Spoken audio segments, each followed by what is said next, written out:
একটাই মন্ত্র হোক, স্বামীজির মন্ত্র, চোরৈবতী चोरैवती। शुभेंदु अधिकारी जी को पश्चिम बंगाल विधानमंडल दल के नेता के रूप में निर्वाचित घोषित करता हूं। शुभेंदु अधिकारी पश्चिम बंगाल के नए मुख्यमंत्री होंगे।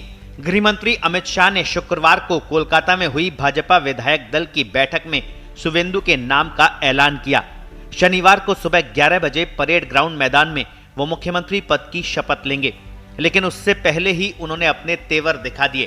विधायक दल का नेता चुने जाने के बाद दिए अपने पहले बयान में उन्होंने पूर्व मुख्यमंत्री ममता बनर्जी की मुश्किलें बढ़ा दी। उन्होंने कहा कि आरजी कर संदेश खाली मामले की जांच होगी और दोषियों के खिलाफ सख्त कार्रवाई होगी। इतना ही नहीं, शुभेंदु अधिकारी ने यह भी कहा कि तृणमूल कांग्रेस के भ्रष्टाचार की जांच होगी। रिटायर्ड जज की अगुवाई में एक कमीशन सभी करप्शन केस की जांच करेगा। कमीशन महिलाओं के खिलाफ अत्याचार की घटनाओं की भी जांच करेगा और दोषियों को सजा दी जाएगी। আমাদের নেতা নরেন্দ্র মোদি जी যে গ্যারান্টি দিয়েছেন সব গ্যারান্টি পূরণ করার কাজ ভারতীয় জনতা পার্টির সরকার করবে। আমি নয়, আমরা নীতিতে ভারতীয় জনতা পার্টির সরকার করবে। কথা কম কাজ বেশি ভারতীয় জনতা পার্টি করবে। চার্জশিট প্রকাশের দিন মাননীয় নেতা অমিত শাহজি দুটো প্রতিশ্রুতি বাংলার লোককে দিয়েছেন।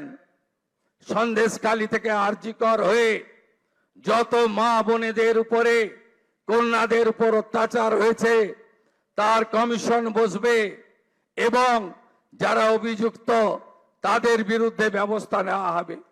মাননীয় অমিত শাহজি চার্জশিট প্রকাশের দিন ঘোষণা করেছিলেন যে পশ্চিম বাংলায় ইনস্টিটিউশনাল করাপশন প্রাতিষ্ঠানিক দুর্নীতি যারা করেছেন তাদের বিরুদ্ধে রিটায়ার্ড জাজকে দিয়ে কমিশন বসানো হবে এবং উপযুক্তভাবে আপনাদের সরকারি অর্থ যারা নয়ছয় করেছেন তাদের বিরুদ্ধেও আমরা ব্যবস্থা নেব।